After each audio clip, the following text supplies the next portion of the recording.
All right, so Jared, before we get into some of the issues, I'll ask you a little bit about issues. But first of all, how important, in your opinion, is it as a candidate to get out to these sort of forums? I mean, this isn't the biggest crowd ever, but why engage in these sort of events? Voter engagement is so important, Jim, and really voter engagement is more important now than ever because coming out of the COVID-19 pandemic, and we're still very much in the throes of it, we lost some time to be able to talk directly with voters. Certainly I'm going door to door across the city of Binghamton, knocking on thousands of doors, but events like today's give a great opportunity for residents of the community to ask the candidates questions, to talk to them a little bit longer than they may normally be able to if we bump into each other at an event or maybe a soundbite on television. So these events are critical to hear, again, more directly from the voters, to answer their questions, and also get to know the folks better as well, because for many months now we've not had these type of events, or these events are just coming back. So now is more important than ever, especially in the last several weeks of this campaign.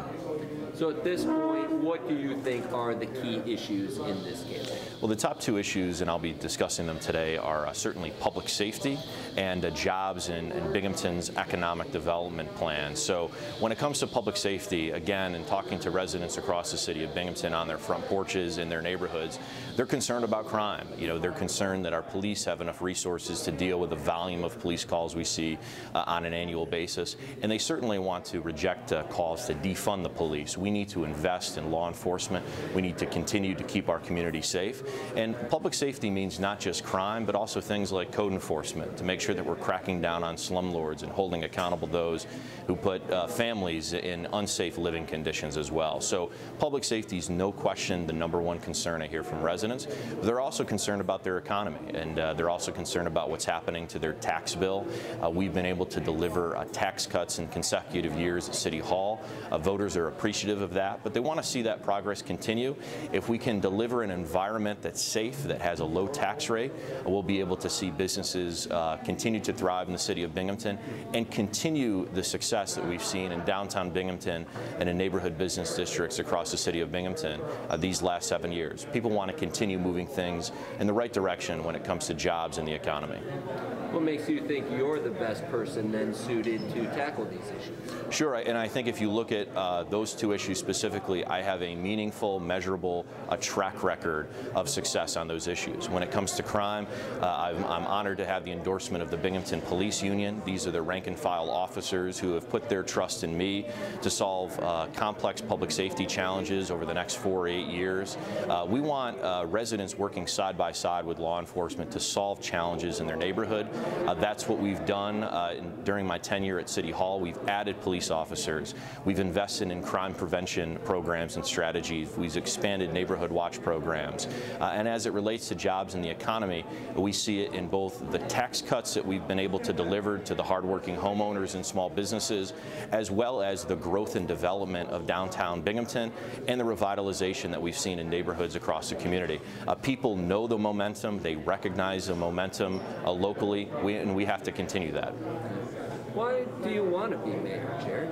That's a good question, Jim, and especially people ask me that question a lot because of the state of politics today.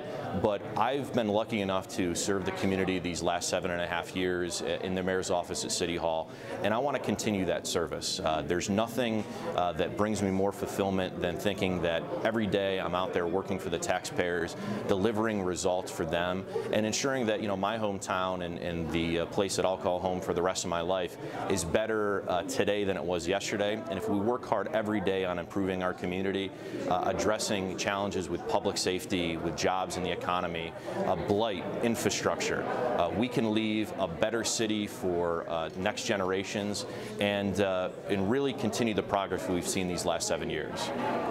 I'm good. Do you have anything? Yeah, so you're a known advocate of clean energy, so you say you're going to lead the charge in sustainability efforts. What efforts did you plan on taking in leading the charge in sustainability? Sure. So that's. Do you want me to continue looking at Jim, or? Yeah. Okay. So that was a key component of the last 7.5 years at City Hall. We moved the city to 100% renewable electricity for municipal operations. We were named a clean energy community by NYSERDA. And here's the key as it relates to clean energy. Not just do we have to address the issues with climate change over the next several decades, but green and clean energy can create the jobs of the 21st century here in Binghamton. We have a nationally ranked research institution at Binghamton University that's focusing on these issues. We have the Southern Tier High-Tech Incubator, which is creating jobs in clean energy. Binghamton should be the Silicon Valley of clean energy for the future, and I think that those can create the good-paying jobs that can help relocate families here, and it's one of the innovative parts of our local economy that we should really leverage along with healthcare and education.